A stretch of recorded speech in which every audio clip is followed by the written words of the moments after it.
कावेरी की शादी राजीव से हो जाती है। कावेरी और राजीव ट्रेन से घर आ रहे होते हैं। ट्रेन में सारे बाराती भी बैठे होते हैं। इतने में अचानक से कावेरी का पेट गुड़गुड़ करने लगता है। अरे मर गई रे, लगता है मेरा पेट खराब हो चुका है। जैसे जैसे ट्रेन चलती है कावेरी के पेट में उतना ही गुड़गुड़ बढ़ता जाता है और कावेरी को टॉयलेट लग जाती है। ओह नो, ना जाने ये ट्रेन इतना क्यों हिल रही है जिसके चलते मेरे पेट में बहुत ज्यादा गैस बन चुकी है। अगर मैं इतने लोगों के बीच शौचालय जाऊंगी तो ये बाराती मेरे बारे में क्या सोचेंगे कि बहू कितनी बड़ी हगोड़न है। तभी कावेरी धीरे से पाद मार देती है जिससे पूरे ट्रेन के बोगी में बदबू फैल जाती है। अब आराम मिला। राजीव जल्दी से अपनी नाक बंद करके गुस्से में बोलता है, अरे बाप रे, इतनी बदबू! अरे किसके पेट में चूहा मर गया है? किसने इतना गंदा पाद मारा है? लगता है इस बदबू के कारण मैंने जितना बारात में खाया है सब बाहर आ जाएगा। अरे बोलो, किसने किया? अब अगर किसी ने इतना गंदा छोड़ा ना तो मैं उसे ट्रेन से बाहर फेंक दूंगा। कावेरी डर के मारे चुप बैठी रहती है और वो बेचारी कुछ नहीं बोलती। आहा, अब जाकर थोड़ी सी राहत मिली। कावेरी सोचने लगती है, पाद तो इतना भी खराब नहीं था, ना जाने इन लोगों को इतना गंदा क्यों लग रहा है। मुझे तो मेरा पाद बहुत अच्छा लगता है। तभी थोड़ी दूर जाने के बाद एक भजिया वाला आता है। भजिया भजिया, 10 रुपए का एक पैकेट गर्मा गर्म भजिया भजिया। भजिया वाले भैया, भजिया देना तो। कावेरी भजिया खाती है। भजिया खाते ही कावेरी का प्रेशर फिर से बढ़ने लगता है। ओह नो, मेरा पेट तो फिर से गुड़गुड़ करने लगा। मुझे तो जल्दी से शौचालय जाना होगा। ट्रेन के हिलने से जो भी मेरे पेट में है वो सब भी हिल रहा है, जिसके कारण मुझे फिर से प्रेशर बन गया है। मैंने भजिया क्यों खाया? और घर से चलने से पहले मैंने बहुत सारे गोलगप्पे भी खा लिए थे। कावेरी को खाने का बहुत शौक था और उसे गोलगप्पे और भजिया तो सबसे ज्यादा पसंद थी। गोलगप्पे को देखकर उससे रहा नहीं जाता था और बारात आने से पहले कावेरी गोलगप्पे खा रही होती है। तभी उसकी माँ वहाँ आ जाती है। अरे कावेरी बेटी, गोलगप्पे बारातियों के लिए हैं, उन लोगों के लिए भी छोड़ देना। सभी गोलगप्पे मत खा जाना। माँ, गोलगप्पे खाने से ना रोको। आप जानती हो ना, गोलगप्पे मेरी कमजोरी है और मुझसे ज्यादा आपको उन लोगों की पड़ी है। बेटी, लेकिन तू तो जानती है ना, गोलगप्पे खाने के बाद तुम्हारा पेट खराब हो जाता है। अगर फेरों के बीच में पेट खराब हो गया तो क्या होगा? अरे माँ, कुछ नहीं होता। ना जाने मैं इतने गोलगप्पे क्यों खाई आई। अब कंट्रोल से बाहर हो रहा है, कहीं यही ना कर दूं। ना जाने कब घर पहुँचेंगे। ज्यादा देर तो रोक कर भी नहीं रख सकती। फिर से कावेरी पाद मार देती है। इस बार पहले से भी ज्यादा बदबू फैल जाती है। सभी लोग जल्दी से अपनी नाक बंद कर लेते हैं। कौन कम बखत है जो पूरे ट्रेन में पोल्यूशन फैला रहा है? बताओ। नई नई बहू हमारे साथ है, वो क्या सोचेगी? उन लोगों को क्या पता था कि ये सभी कारनामे नई दुल्हन के ही तो हैं। अब मुझे किसी तरह रोक कर रखना पड़ेगा, नहीं तो उन लोगों को पता चल जाएगा कि ये गंदे गंदे पाद मैं मार रही हूँ। थोड़ी देर के बाद कावेरी अपने ससुराल यानी गांव आ जाती है। वहाँ उसका अच्छे से स्वागत होता है। गांव की औरतें कावेरी को देखने आती हैं। कावेरी की मुंह दिखाई होती है पर उन्हें बहुत तेज बदबू आती है। वो औरतें अपनी नाक बंद करके बोलती हैं, अरे ची ची ची ची, ना जाने ये अजीब सी बदबू कहाँ से आ रही है। सांस भी न ले जा रही हमसे तो। ऐसा लग रहा है कि अभी उल्टी हो जाएगी। लगता है कोई जानवर बाहर मर गया है। जल्दी चलो यहाँ से, वरना तो हम बेहोश हो जाएंगे। सभी लोग चले जाते हैं। हे भगवान, आज तो मैं जैसे तैसे बच गई हूँ। लगता है मेरे कपड़े खराब हो गए हैं।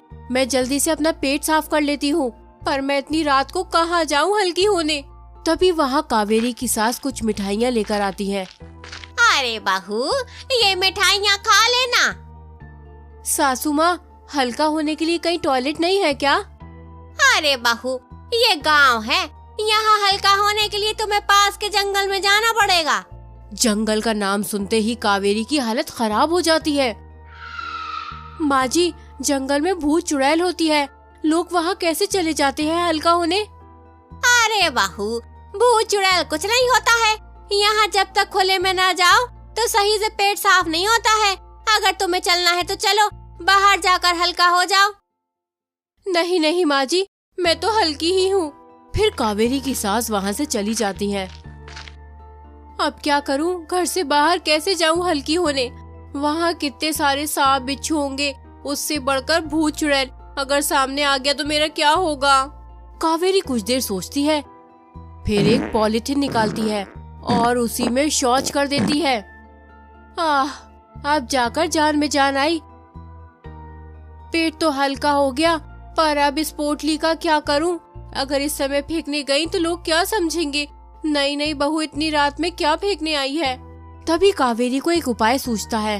वो पॉलिथीन बेड के नीचे रख देती है और खुद बेड पर बैठ जाती है। थोड़ी देर बाद वहाँ राजीव आता है। राजीव को बहुत तेज बदबू आती है। वो जल्दी से अपनी नाक बंद करते हुए बोलता है, हे भगवान, इतनी गंदी बदबू कहाँ से आ रही है? लगता है कमरे में कोई चूहा मर गया है, अभी देखता हूँ। कावेरी घबराते हुए बोलती है, कहाँ बदबू आ रही है? लगता है आपका पसीना बदबू कर रहा है। आज हमारी सुहागरात है, पास तो आइए। राजीव कावेरी के पास आता है, तभी गंध और ज्यादा बढ़ जाती है। अरे नहीं, यहाँ तो मेरा दम ही घुट जाएगा। मैं बाहर जाकर सो जाता हूँ, इस गंध के कारण मेरी सुहागरात भी नहीं हुई। राजीव बाहर सोफे पर जाकर सो जाता है। कल सुबह होने से पहले ये पॉलिथीन फेंक दूंगी, अगर किसी को पता लग गया तो बड़ी बेइज्जती हो जाएगी। लेकिन रात भर कमरे में बहुत बदबू आ रही थी, पर कावेरी को कोई फर्क नहीं पड़ा। वो घोड़े बेचकर सोती रह जाती है। कावेरी जब सुबह उठती है तो काफी देर हो चुकी होती है। ओहो, ये तो बहुत देर हो गई। अगर इस समय पॉलिथीन फेंकने जाऊंगी तो सभी लोग देख लेंगे। ऊपर से मेरा पेट फिर से गुड़गुड़ करने लगा। कावेरी की सास देखती है कि राजीव बाहर सोफे पर सो रहा है, तो वो कावेरी के पास जाती है। तब कावेरी फिर से पॉलिथीन में शौच करके बेड के नीचे रख देती है। तभी उसकी सास वहाँ आकर बोलती है, अरे बहू, तू बेड के नीचे क्या कर रही है? कावेरी अपनी सास को वहाँ देखकर घबराते हुए बोलती है, वो कुछ नहीं माँ जी। वो राजीव बाहर सोफे पर क्यों सो रहा है? वो माँ जी, रात को उनको रूम में बहुत गर्मी लग रही थी, इसलिए वो बाहर जाकर सो गए थे। ठीक है, अब हल्का होने के लिए जंगल चलो। अपना लोटा ले लो बेटा। माँ जी, मैं तो हल्की हो गई। कहाँ और कब? माँ जी, मैं जंगल गई थी, आप सबके उठने से पहले। चलो अच्छा है। हाँ, ये बदबू तो अभी भी आ रही है। लगता है मुझे ही घर की सफाई करनी पड़ेगी। नहीं माँ जी, मैं कर दूंगी सफाई। अब बहू, तुमसे नहीं होगा, तुम नई नई दुल्हन हो। मैं अभी झाड़ू लेकर आती हूँ। कावेरी के साथ झाड़ू लगाने लग जाती है। अरे अब तो मैं पकड़ी जाऊंगी। अब मैं क्या करूँ? इस पॉलिथीन को कहाँ फेंकूं? फिर कावेरी जल्दी से पॉलिथीन को बेड के नीचे से निकाल लेती है और खिड़की से बाहर फेंक देती है, और वो पॉलिथीन कावेरी की सास के मुंह पे जाकर गिरती है। ची ची ची ची ची ची, राम राम राम, ये तो गंदगी है। ये तो मेरी बहू के कमरे से किसी ने फेंका है। कावेरी की सास उसी हालत में घर में आती है। अरे बहू, ये तुमने क्या किया? अरे तुम शौच कर कर के घर में ही रख रही थी, इसलिए इतनी बदबू आ रही थी। माँ जी, मुझे माफ कर दीजिए, मुझे जंगल में जाने से डर लगता है। फिर राजीव कावेरी के लिए एक शौचालय बनवाता है। तो दोस्तों, वीडियो अच्छी लगी हो तो लाइक करो और शेयर करो। आने वाली वीडियो को देखने के लिए चैनल को सब्सक्राइब करना ना भूलना। मिलते हैं आपसे अगली वीडियो में, तब तक के लिए बाय बाय।